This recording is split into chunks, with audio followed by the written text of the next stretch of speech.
The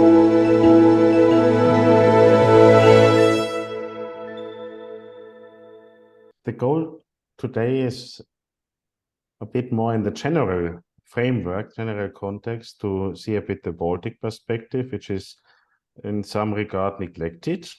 And secondly, we already kept an eye in the last months with other events on problems such as inflation, which actually was hurting, for example, Estonia a lot. We were dealing about the chances, digital society, cybersecurity, also in the new times of geopolitics. And today we are talking about the green transition, the green economy, and I'm very honored. We have great speakers from Lithuania, and also to see that under the big European light, also in the framework of the Lithuanians Green Finance Action Plan, and also within the framework of the United Nations. And very welcome our guest from the European Commission, who is dealing with that on a daily basis, Jörn Griese. I'm also very honored from the political and business perspective, which we today want to bring together.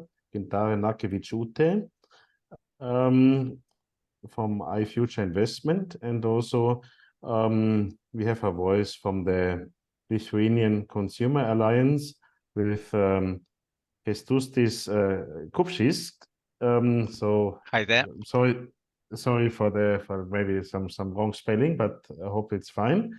And yeah, so I think we should start now with Jörn for some input. Then we have you both on the panel, and then we are going to the discussion. And please feel free also to open the debate in the virtual world with a panelist. So thank you very much. So Archo and Jörn, the floor is yours. Thank you very much, Florian. A pleasure to be here. So my name is Jörn Griese. I'm head of unit in the Director General for Economic and Financial Affairs in the Commission, and my unit covers 4 countries, among which the Baltic countries, so including Lithuania. So my unit is responsible for the Commission's general economic surveillance of the member states. So we do regular forecasts of the Lithuanian economy, budgetary surveillance, and also the so-called European semester. Despite its name, it's an annual analysis of structural economic challenges of member states. And an important part of our responsibilities since 2021 has also been the Recovery and Resilience Facility, so the instrument that is at the heart of the Next Generation EU package and was really at the center of the EU's response to the COVID crisis at the time. I have been asked to frame today's topic, which I'm very happy to do, and I will do it on the basis of our European semester analysis and our work on the Recovery and Resilience Facility, as both work streams are quite relevant to the green transition. So under the European semester, the Commission identifies key challenges for each member state, and based on this, we propose so-called country-specific recommendations for economic and social policy, which the Council then discusses and adopts, and we then monitor as the Commission the country's policy progress against their recommendations.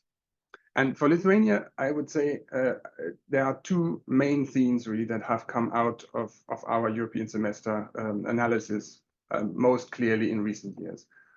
One is the need to strengthen the adequacy of healthcare and to improve the planning and delivery of social services.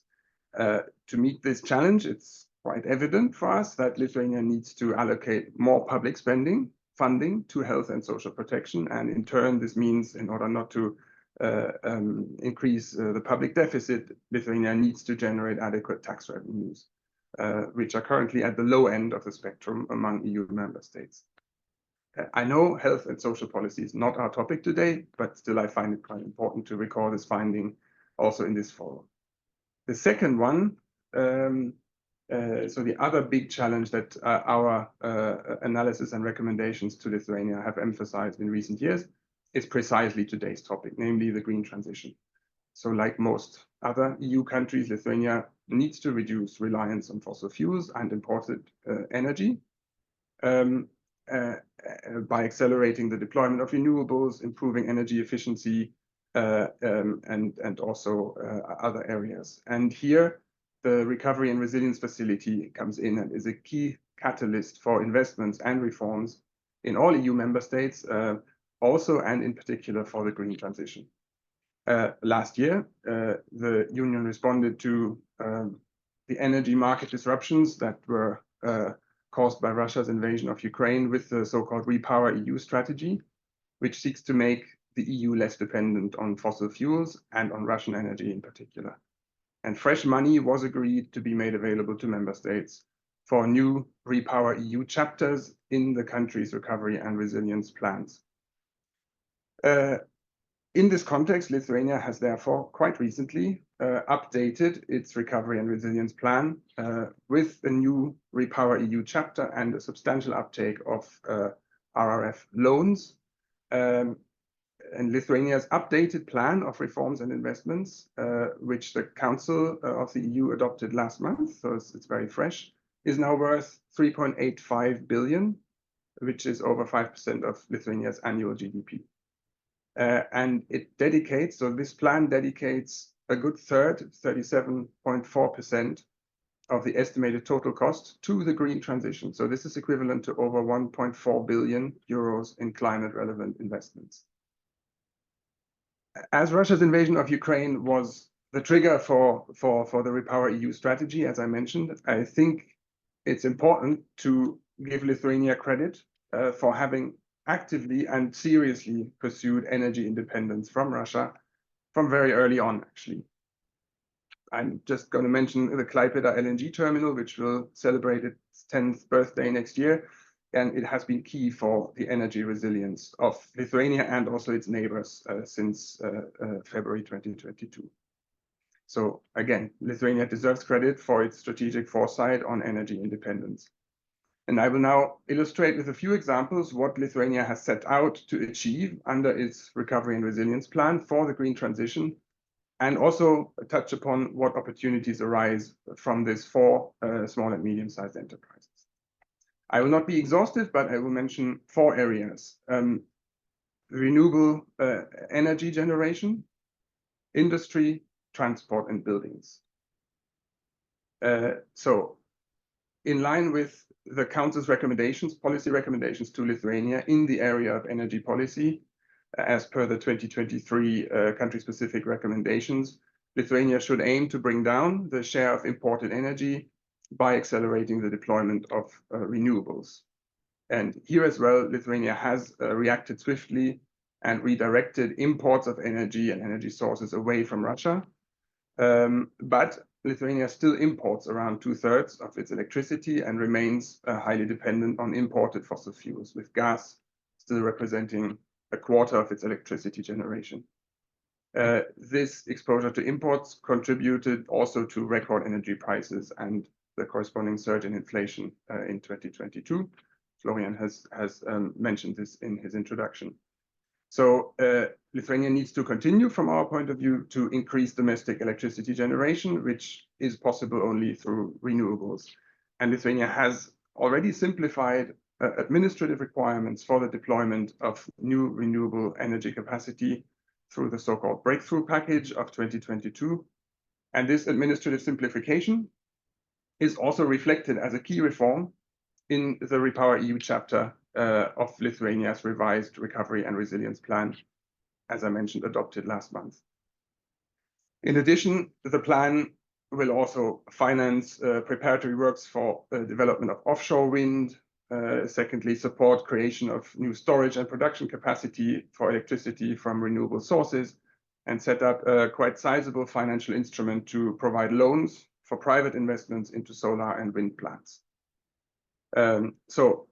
After last month's revision of the plan, the RRP will now include or provide 762 million of support to citizens, businesses, and the public sector for the generation and storage of renewable energy.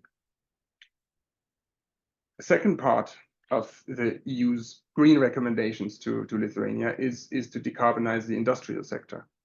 Lithuania's industrial sector is more resource intensive and energy intensive than the EU average. For example, resource productivity is only around half of the EU average.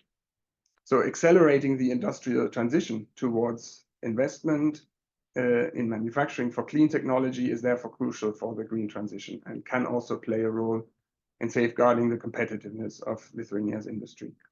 And to support this transformation, Lithuania has drawn up the Green Finance Action Plan, which is also reflected in the revised Recovery and Resilience Plan of Lithuania that the EU supports financially. So the Recovery and Resilience Fund finances also the creation of a sizable financial instrument to provide loans to businesses involved in green and high value added technologies. This financial instrument aims at providing initially at least 850 million euros to finance businesses for projects, to develop, among other things, circularity, low waste production, which is relevant for resource productivity, but also decarbonization and energy efficiency. Both this financial instrument and the aforementioned loan support for wind and solar are being set up now, and Lithuania has committed to signing up the final beneficiaries by Q2 2026. So in both these loan schemes, we see significant potential for businesses, including SMEs, to access finance. Thirdly, Lithuania is recommended to increase the uptake of public and sustainable transport. So the transport sector for now remains the largest emitter of greenhouse gas emissions in Lithuania, and the uptake of public transport is among the lowest in the EU. Lithuania has significant scope, therefore, to increase the green transition of the transport sector, with a strong emphasis on the use of rail and multimodal public transport. And here also the Recovery and Resilience Plan allocates funding to it. 335 million are earmarked for investments in sustainable mobility, supporting replacement of polluting road vehicles, improving public transport services, supporting charging and refilling infrastructure for alternative fuels, and so on. Fourth and last, Lithuania should, in our view, make buildings more efficient and to reduce energy poverty thereby as well. Lithuania has large untapped potential for improving energy efficiency in buildings through renovation. This is the positive spin on the problem. So better insulation along with modernization of heating systems can play a major role in reducing energy use in buildings and also contribute to reducing energy poverty. And to this end, the Lithuanian recovery plan includes support for energy efficiency renovations for an estimated amount of 307 million. So these are the four areas I wanted to touch on. Overall, with the Repower EU strategy of the EU has really run into an open door in Lithuania, which can rightly claim to have been a front runner in prioritizing energy security and independence. And so even though the challenges posed by the green transitions are high, not just for Lithuania, for all member states and beyond, the way in which Lithuania has embraced Repower EU and the green transition in its RRP is encouraging. And we also believe that there is ample potential for SMEs in Lithuania's RRP in the area of the green transition. On the one hand, this concerns support, which I've mentioned, that is available to SMEs. For example, if a company wants to install solar panels or improve energy or resource productivity. And on the other hand, of course, someone needs to actually do the renovations and put up the wind turbines and solar panels. So if there are many business opportunities for SMEs that are active in this field in the coming years with RRF support. This brings me to the end of my keynote address. I very much look forward to this event to hear whether this bird's eye view tallies with your perspective and where you see the opportunities and pitfalls with Lithuania's green transition. Thank you very much. Yeah, thank you very much. Jörn, I think you gave an overall feeling about what's going on. And now we are coming to their own perspective, to the Lithuanian perspective in terms of resilience, in terms of being competitive, in terms of energy, and also, of course, maybe in the context of the new geopolitics. And I'm very delighted that Gintare is joining us, who has a global also perspective. You told me today in our pre-talks that you just were traveling around the world in Africa and so on. So please, Gintare, the floor is yours. Thank you very much. Thank you so much, Florian. Good afternoon, everyone. Jorn, I have a question. Do you have my notes?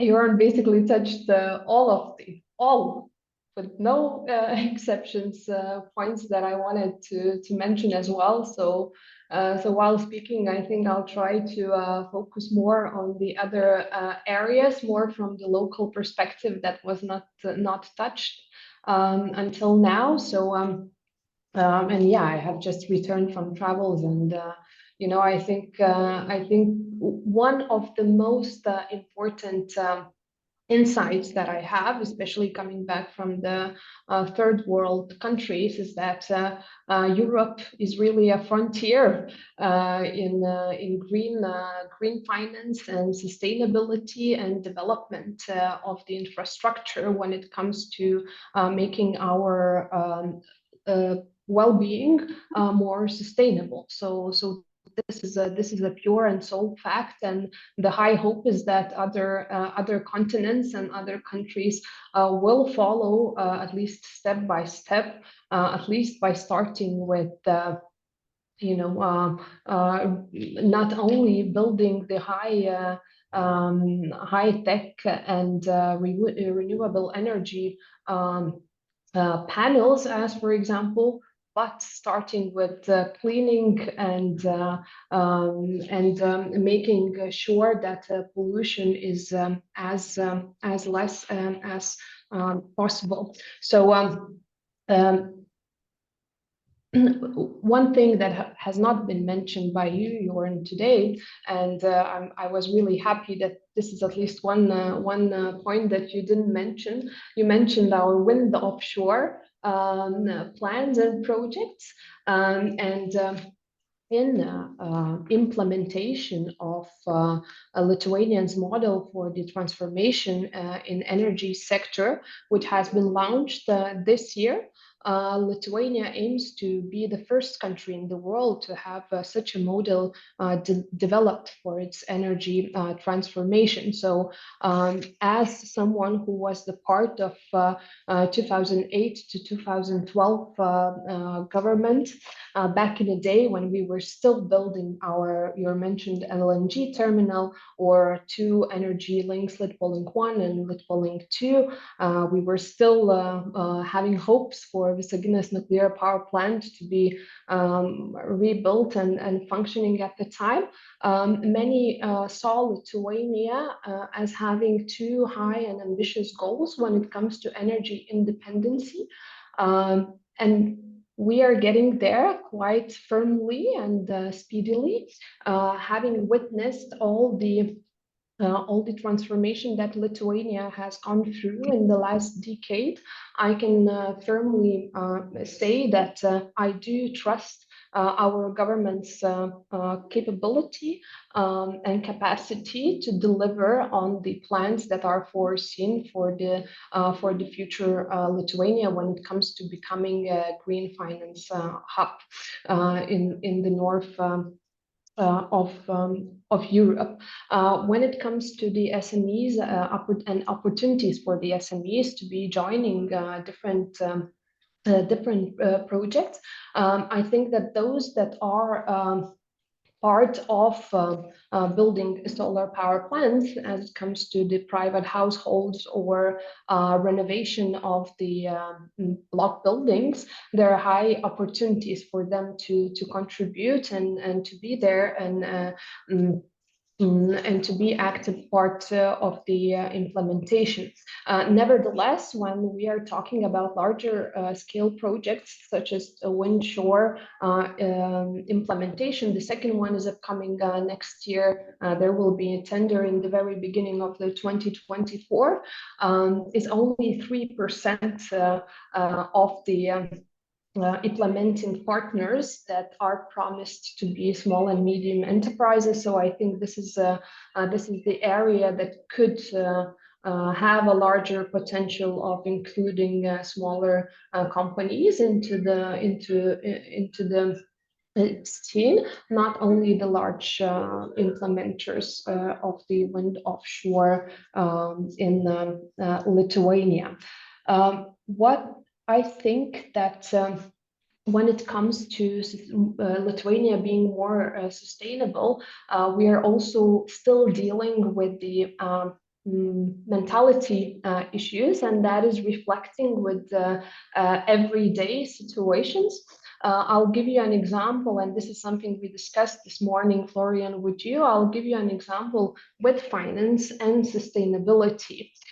When you're working in the sector of banking or semi-banking, and you have to identify the client's needs for its fund management, there are always questions related to sustainability, and only 1%, close to 1%, so this is even less than 1% of the clients will identify that they have requirements based to sustainability when it comes to investment of their private funds. So I think, and I see every day that this is also an area where we could increase people's need in willing their money to be invested into more sustainable solution, more sustainable funds, and this can be done through simple financial literacy and educational programs. So I think this is the area where we could put a little bit more focus when it comes to the work on the ground and work with a societal approach towards the changes that are happening in the country. So at the governmental level, I think that most of the key points are really there and strategies are fine as for now. Nevertheless, everyday society has to also receive a little bit more of information, communication from the governmental side to really understand what is happening and to really appreciate the value of Lithuania being more sustainable. And this can be done through such simple things as financial literacy and also directing their private funds, such as through pension funds or stock market, towards more sustainable private investments. Yeah, Acho, thank you very much, Gintare, for your input. Now we are coming to Kęstutis, Grand Duke of Lithuania, now, at least according to your name. So it's 14th century, I guess, yeah? Exactly. So... You are good at Lithuanian medieval history, yeah? Congratulations. And Florian, your Ačiū is almost without accent. Congratulations. Yeah. Good practice. Yeah. Allow me Thank to you very introduce much. myself. Perhaps Please, I could jump please, the in. floor is Yeah. yours.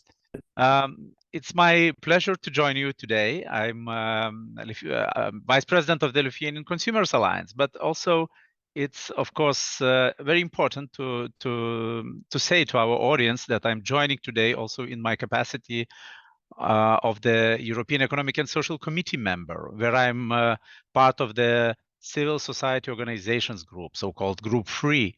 So this committee consists of 3 groups: employers, employees, and civil society organizations group. Essentially, as a civil society representative, I have to really I enjoy being in a committee which is a collection of so many diverse views. So we try to find a consensus in there, and it is of course a huge source of inspiration when it comes to talking about Green Deal and sustainable finance and many other things mentioned here. Committee issues opinions, and we have of course opinions on European semester process. We have opinions on renewables. We have opinions on finance, and on some of those opinions, I had pleasure to be the rapporteur. So, Gintare, just to respond to your concern about consumers perhaps not being fluent enough about sustainability aspects in finance, we did two surveys as the Alliance of Consumer Organizations in 2018 and then in 2021 or something like that. So we did the first one and the second one with 2 years in between. And look, 46% of Lithuanians, when it comes to how would you like to have your investments distributed, to which ESG, let's say, related activities would you like to direct your money, 46% say, I want environmentally friendly investments. 3 years ago, it was 43. So we give, of course, the same question. Well, it is systemic research. So it's same question repeated after 2 years. And it shows a gradual increase in those aspects. We do not ask people, of course, ESG. We don't use these complex terms because it would not make sense. But we pose a question in a way that people have a choice of giving their preferences. So environmental and to some extent social aspects are of a larger concern. G, governance, is not so much recognized. Nobody has a clear understanding what is G in this ESG triad. Furthermore, women are more sensitive to these issues. So when you compare the results for women and men, you can clearly see that women are socially and environmentally more conscious. And one more thing, talking about this survey, is that if you ask a hypothetical question, would you be able to accept the lower return on your funds if you know that it goes to the right cause? Again, majority of people, like I don't remember the exact figure, but it's kind of a 60% would say, I'm okay with that. I would rather lose a percentage, some percentage, sometimes they say, I don't care for 5% or for 10% of their kind of a growth potential in their portfolio. They say, I want impact. So it gives us good ground. We cannot say the community, the Lithuanian society is ignorant of, let's say, of directing investments to the right target. They want and they need instruments to participate in this transition. Coming to what Jorn started with, it's of course a huge issue how to accumulate the investments necessary. On a world scale, I was at COP last week and the week before, and it was like after one address after another, one speech after another, higher and higher numbers were pronounced. It started from something like 350 billion per year for some period of time, and then it ended like we need 7 trillion. I mean, it's probably the appetite is increasing, but we are talking about huge amounts of money globally for the construction of a fossil fuel world. Lithuania is, of course, not an exemption in this global push for securing our future. And well, with RRF money, we could get our task done sooner and more efficient. But we do not have assurances that all RRF money will reach Lithuania on time and in full extent. That's my huge concern, because as far as I know, there are conditionalities, right? And probably Jorn will come back to this, but indeed we have to reform our fiscal system. Our tax reform is unfortunately stuck for now, and we have to push hard to get it on track again, because with that money, we can build our renewable energy capacities. We can, of course, invest more in energy efficiency in buildings, reform industry and transport, and so on. Still, I'm very proud, and I think it's very important to take stock of what has been already achieved so far. It's really a source of pride for me as a citizen of this country, that Lithuania, since 2019, we have got probably the most modern, the most advanced prosumer scheme. Now, I'll give you two figures. 2018, number of prosumers, 3,000. 3,000 prosumers. It's just like a drop in the ocean. Today, we have 90,000. So, of course, it took something like 3-4 years, but the growth is spectacular. We are coming to a figure of 100,000 prosumers, and our task is to reach half of the population becoming prosumers. That's quite an ambition. And I should say that the government was very systematically cutting out all the obstacles, all the potential hurdles which would somehow hamper the development of renewable energy. And especially this prosumer scheme is and should remain our main focus. Now we talk about 2 gigawatts. We already have 1 gigawatt of prosumer solar installation. With wind energy package, we will reach for even more. So I have a dream, which is probably absolutely naive dream, but to my understanding, energy should essentially cost zero. Especially for consumers, especially for vulnerable consumers. So I will devote my energy in the future to reach an outcome that would make all of us proud, delivering electricity at zero cost to households. If you like my vision, join me. I'm glad to answer your questions after this naive and probably too far-fetched introductory remarks, but I hope that indeed we have sources to get our inspiration from. We are proud of already of what we achieved, and also we have some ideas for the future. Thank you. Thank you very much. It's great in these times to finish your input or your speech with a vision. So I have to come back to Jörn with the so-called realpolitik, because in terms of energy, we talked more about on the dependence on Russia, the higher costs. We also discussed in our last event the problem of inflation. So Jörn, so you're pragmatic. You're working for the Commission. What do you think about this vision? Is this vision a dream or is it realistic? So you mean the energy is at zero cost? Okay. Exactly.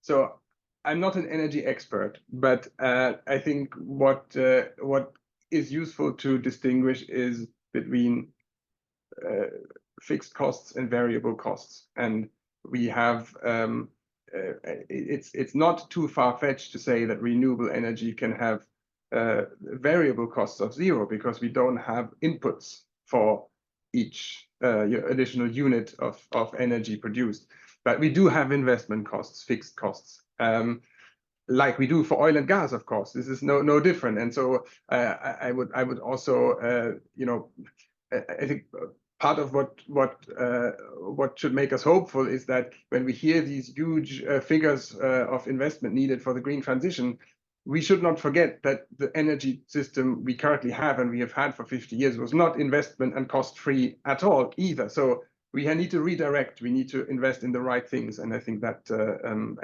in that sense, I fully share this vision.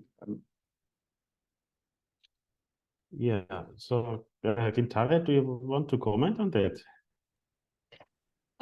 Yes, I want to comment on the Kestutis vision, which I share. And it's actually just a couple of weeks ago, I have learned that in Lithuania, we have already one technology that has been patented, founded by a Lithuanian person together with the group of the scientists, which is a zero cost electricity. So I'm really not competent to comment on it because I didn't go deep into the detail, but that's the news that I have. And I think that this vision is someone that could become a reality in the future. So thank you very much. Gintare, we have a question from our participants. I would feel free to basically just read it. So the question is in the panel or in the chat. Could we please learn a bit about the financial with the big letters, security guarantees that the state or the EU provides to secure financial investments in the sector, in the region, especially due to the current geopolitical situation of the investment. Furthermore, does the state guarantee purchase prices, for example, the state of Florida in the US, for green energy produced? So, yeah, so who is feeling free to answer this question? Yeah, please. Yeah, let me. Okay. Yes, Yeah. I shall start, and then you, dear Gintare, you could probably follow. I think that there is a good start with the European electricity market reform.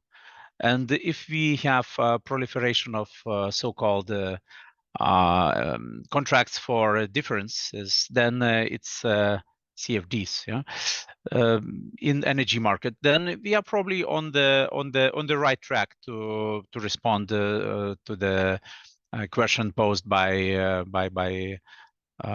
Ben's tracker. So it's indeed a market mechanism, and it's also a government support scheme, right? When you are kind of given a guarantee that your investments in renewable energy will be properly remunerated, and the government covers the difference in either way, if the price is lower or higher compared to what was agreed in the contract. I mean, I would not pretend I'm an expert on this. No, not at all. Maybe Gintare, you could jump in, but I think this is probably one of the possible answers. Yeah, please, Gintare. I personally see a complex question out of several questions in one, and I see at least 3 in here. So I'm not aware of the US for green energy produced. As for example, I think here in the European model, what you could find is the fixed cost for the green energy, which we don't have in Lithuania usually. These are the prices that are being usually this is the mechanism that is being implemented in the countries where renewables are at such a low level, where state has a huge interest to receive more of the new investors coming into the country, and then therefore they're offering subsidies for the market players to build and then you have the fixed so-called green tariff for such energy. So we are no longer there in Lithuania. We're a little bit more advanced, and we're in Lithuania. Energy is being sold in the energy pool in the market. So basically, it's, you know, we don't even have fixed cost for electricity at all, and that was the goal, to have the free market economy when it comes to energy prices as well. And so we are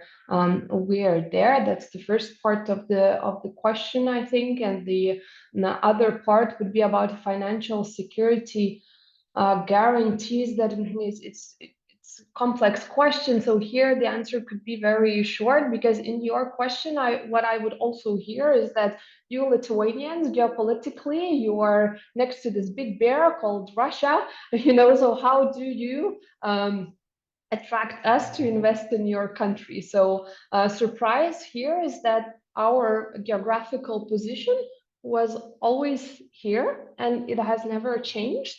Lithuania is as safe as never before in the history. NATO, being members of NATO allows us to also, if I could put this right way, enjoy being protected by our alliance brothers and sisters. And this is why I can openly and loudly tell that Lithuania is as safe as never before. So if the question is that, so the answer is like this. And when it comes to the financial security to any type of investment, be it private, individual, or, you know, the company to company, here you have to understand that also the one who decide which is investing is always taking the responsibility for the investment, and there is always a risk. So evaluating all the factors that are there in today's Lithuania and other Baltic states, you can find much safer investments than anywhere else in European soil, such as wood industry, such as alternative investments, and such as renewable investment projects. So if I were you, I would be looking into these sectors when it comes to the Baltic states, and construction, of course. This is one of the safer ones as well. So I hope I covered at least part of your question, Ben. Yeah, great. So before I'm giving the floor to Jörn, also to see from the European perspective the priority, also maybe the evaluation of this transition to green energy, we have another question. I just would read it through. So another question is: notable projects or initiatives that have successfully improved energy efficiency in the industrial sector, serving as best practices, ? Collaborations that Lithuania is engaged in to share knowledge for sustainable energy development, ? How can financial institutions contribute to making green finance more accessible and attractive for businesses in Lithuania? ? So maybe, of course, it's coming back to you both, but Jörn, please. First. Yeah, no, thanks a lot. So I also, I don't know if you have mentioned this. I read a question here: how important is collaboration between EU countries in achieving sustainable energy goals? Of course, this chimes with me. I will not hide this. It's a very important aspect, and an aspect that we try to foster in the European Commission, including in in the way we have set up the Recovery and Resilience Facility, where cross-border projects we have tried, or we have encouraged member states to include these. And I mean, we see this in many corners of Europe, but including in the in the Baltics with a gas supply. The infrastructure has to be there. Also, electricity. Lithuania has been pushing for integrating into the continental European grid for some time. It looks like this is moving ahead and is being prepared also with the other two Baltic neighbors to be finalized in 2025. So these are very important steps, and we absolutely encourage cross-border collaboration within the EU on this. And while I have the floor, maybe also to come back to one of Kestutis' points at the beginning. So yes, I mean, I will not deny that the Recovery and Resilience Facility is a performance-based instrument. So we have agreed with each member state a plan of investments and reforms, which are tied to, again, agreed milestones and targets that the countries have to meet. And once they have met them, they can submit a request for payment to us. And when all of the milestones have been met, the money flows. And yes, I mean, across all of our member states, we have, I think, around 8,000 of these milestones and targets. It is in the law of large numbers that some of them will also sometimes not be met. But for that, we also have mechanisms. There is then a suspension procedure giving the country more time to implement and recover those funds. So I would still say that the Recovery and Resilience Facility has a lot to offer to member states, and including to Lithuania. And in its first request for payment earlier this year, more than 500 million euros have already been transferred in grants to Lithuania for the achievements that the country could show and that we assessed. So I think yes, there are also some problems, and you mentioned the tax reform. So there are difficult reforms in many member states, but the balance is still overwhelmingly positive. Mm-hmm. Thank you so much.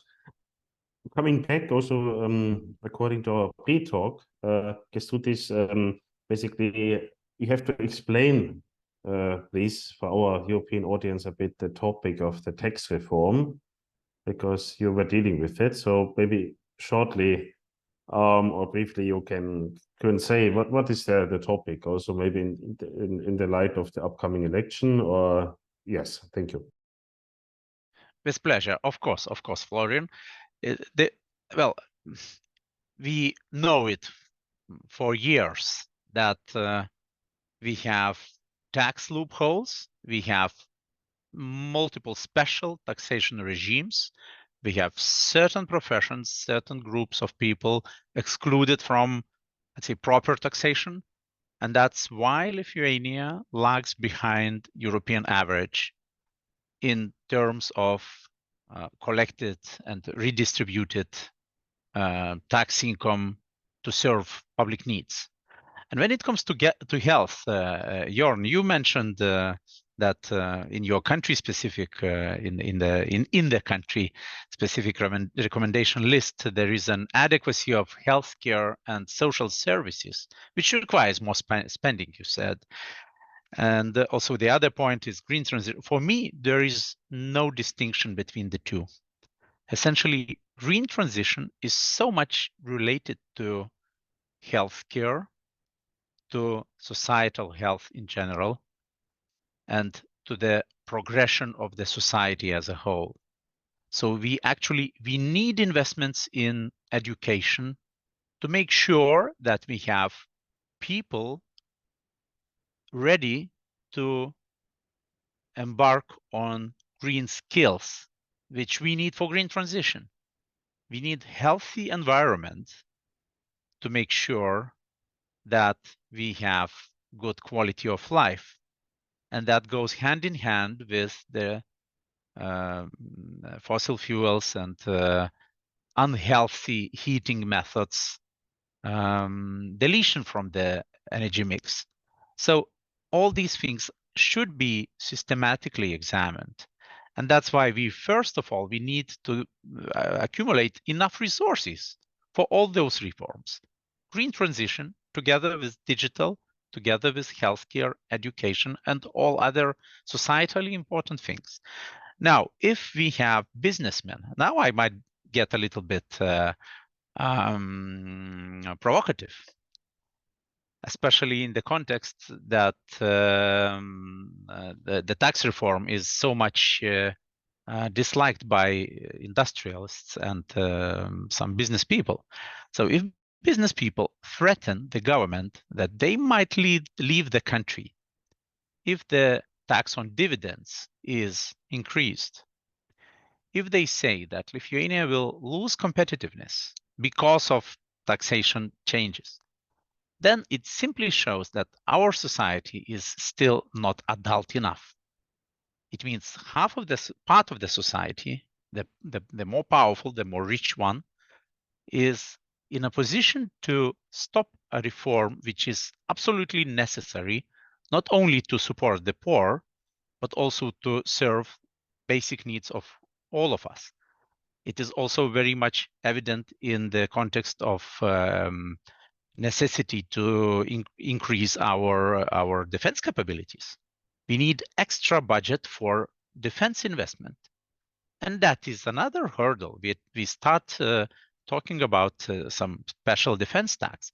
So frankly, it's such a mess of different interests and different influences that the tax reform is stuck without any progress. Maybe Gintare could assure it's not stuck, but to my understanding, it's clearly derailed by special interests. Well, it has to stay on track because tax reform serves common interest. So indeed, with new taxation, which would not harm economic growth and which would allow us fighting inequality and poverty, Lithuania may become a wealthier country. But now the prospects of such a progress are quite bleak.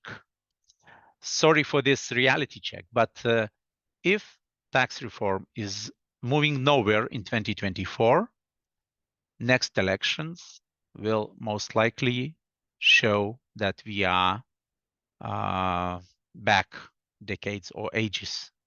We need money for societal transformation.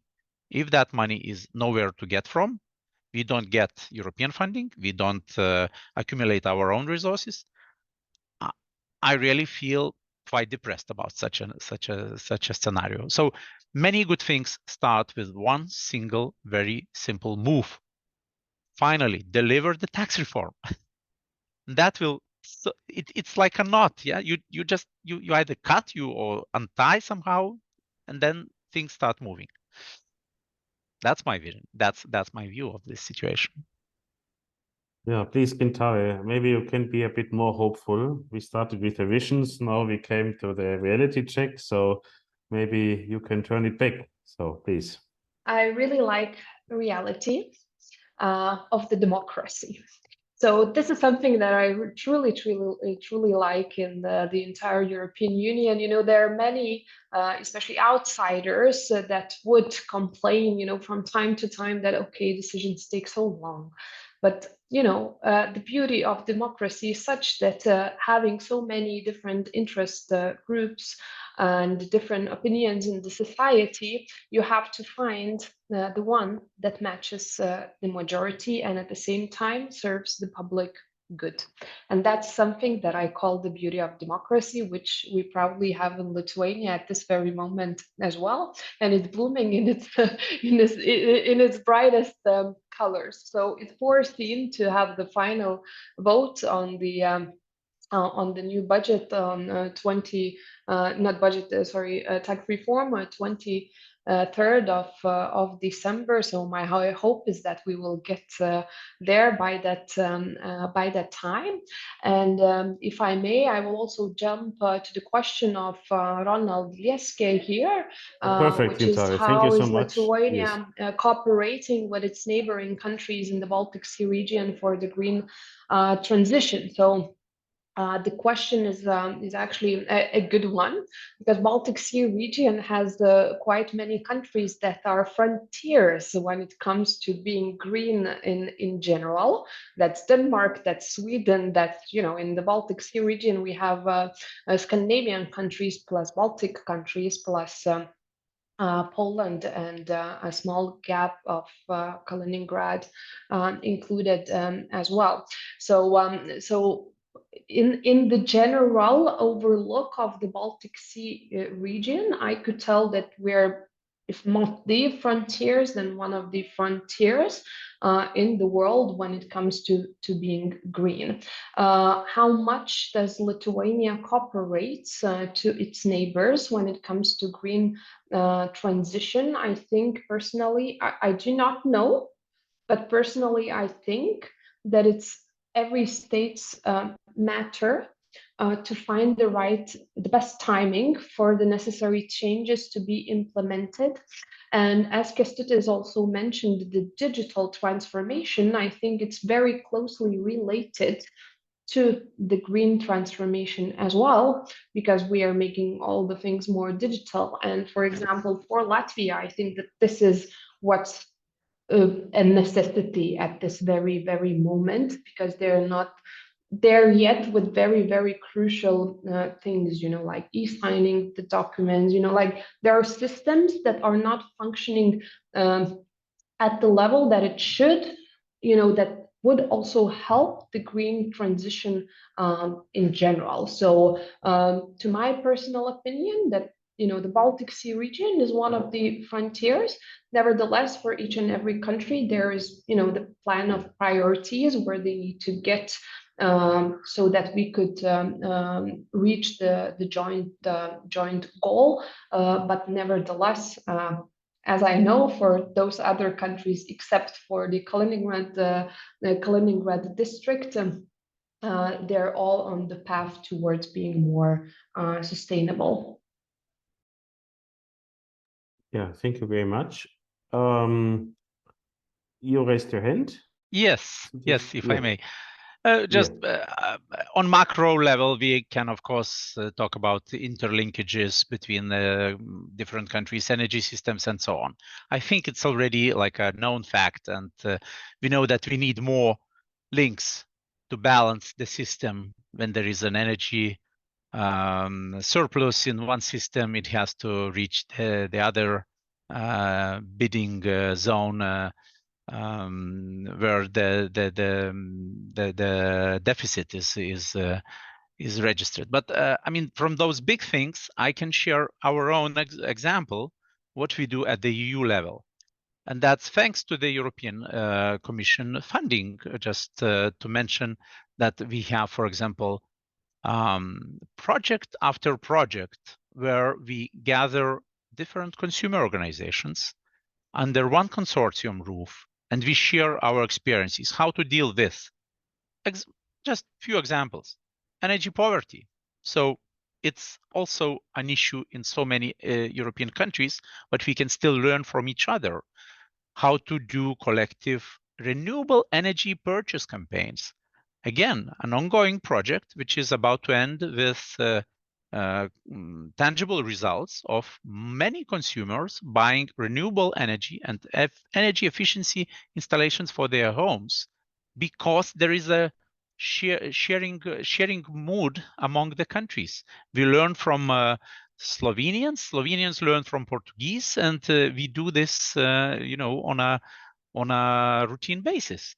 And I would give you more and more, of course, of these examples. But there is essentially a bunch of good instruments at the EU level, financed through EU agencies, with the European Commission agencies, which exactly follow the same goal: increase cooperation among civil society, academia, business actors in different countries to learn from each other and to implement best practices.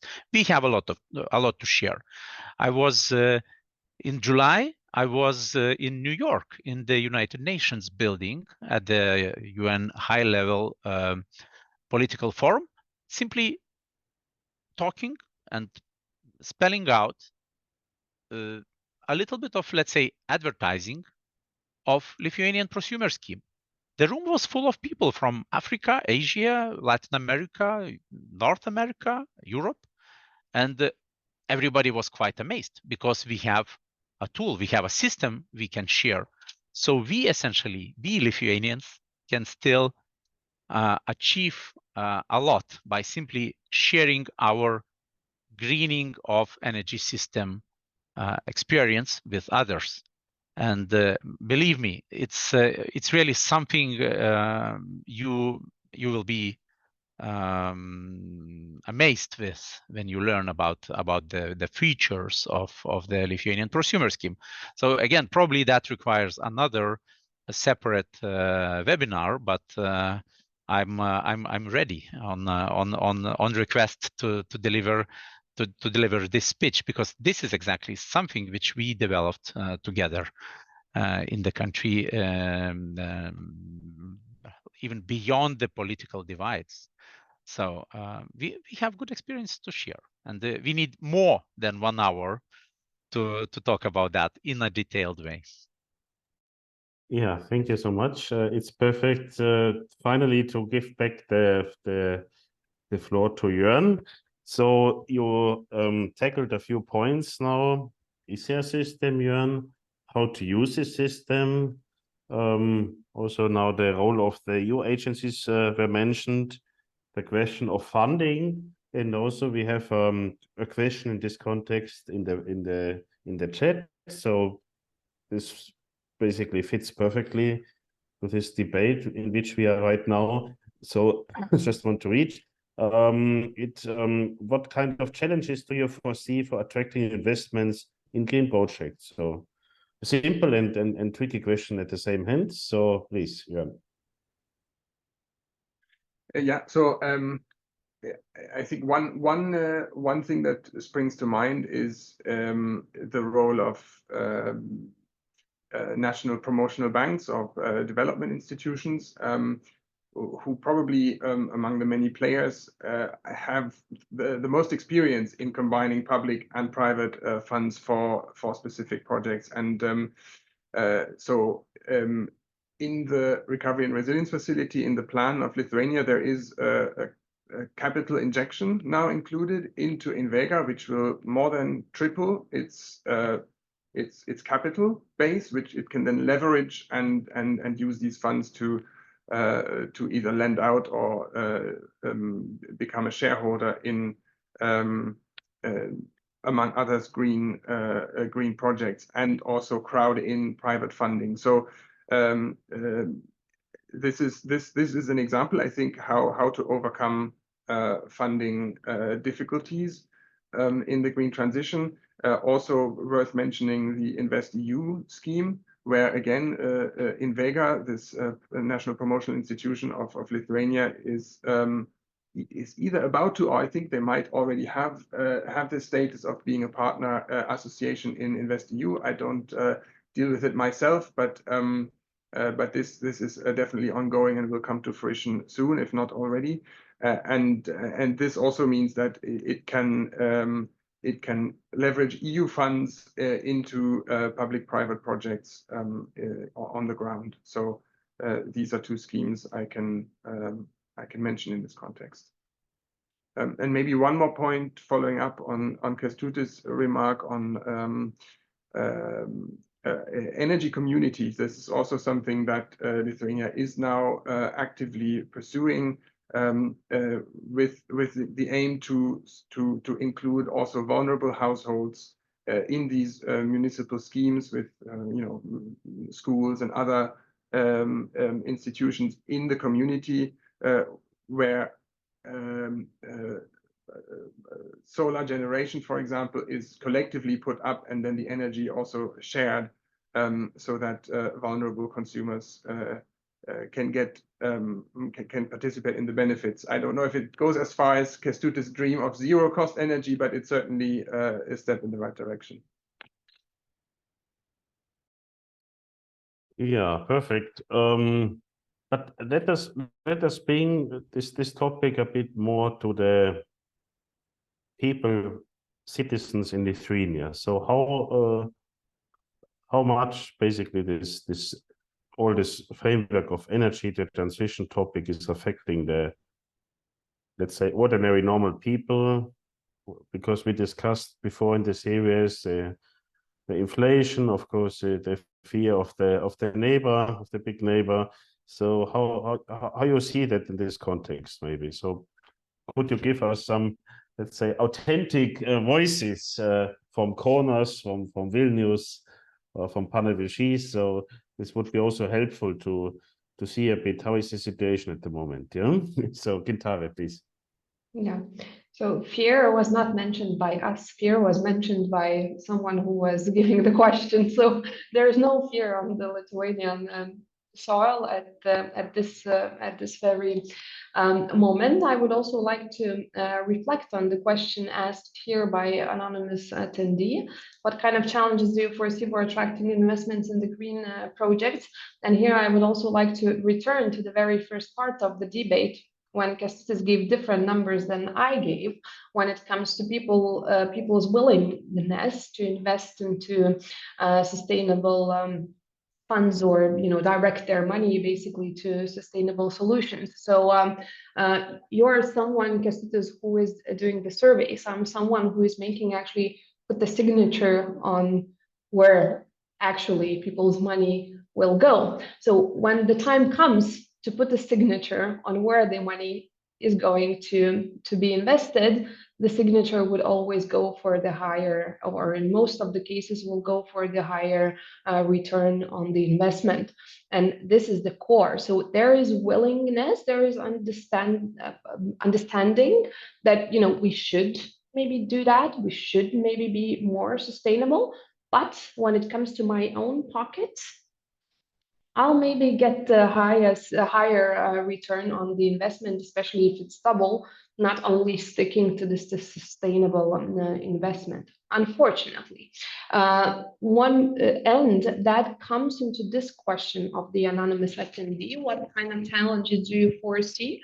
So I foresee two challenges when it comes to private investment into the green projects. It's time and return on the investment, which is very much interlinked, because you need time to get the returns on your investment.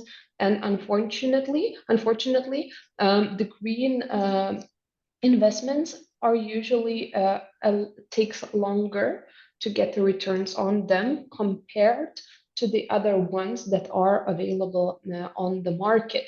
So this is something that I would see as a biggest challenge when it comes to the private investment field. Yeah. Thank you so much. Before I'm giving back the floor to you, Kęstutis, I mean, from my small German perspective, we are talking a lot about climate change and how much it costs, also in terms of investment. Yeah, we have our own green policy. So how can you bring the energy topic, the green energy transition topic, together with all the efforts, goals? Now I'm coming back myself to the visions about this kind of climate neutrality, climate change. Thank you very much. So if you allow, first of all, it's indeed about money being the engine of change. And here, Gintare, you might be right? But just think it over once again. In times of high energy prices, if you buy electricity from the grid, you pay 25 cents.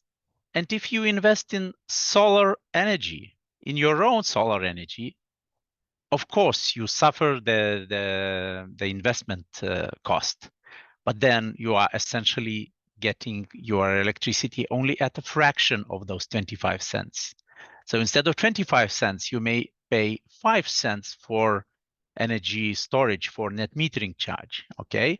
So essentially, if you have enough money to invest in your own solar energy generation, you are much better off.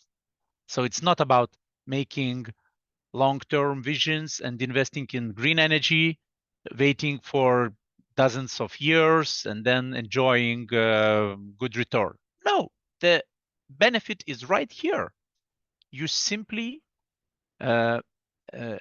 pay back your investment cost in kind of a 3 or 4 years, and you enjoy only very marginal energy cost thereafter. We have a calculator on our website, on the website of Lithuanian Consumers Alliance.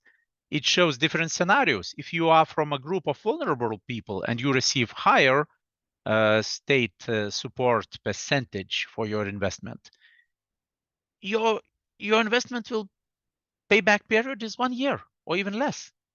In normal circumstances, it's 5 years or 3 years. So green energy is already very cheap. So there is no sense for us to stick to something, old and Russia dependent and potentially harmful for our health and definitely harmful for our client for climate.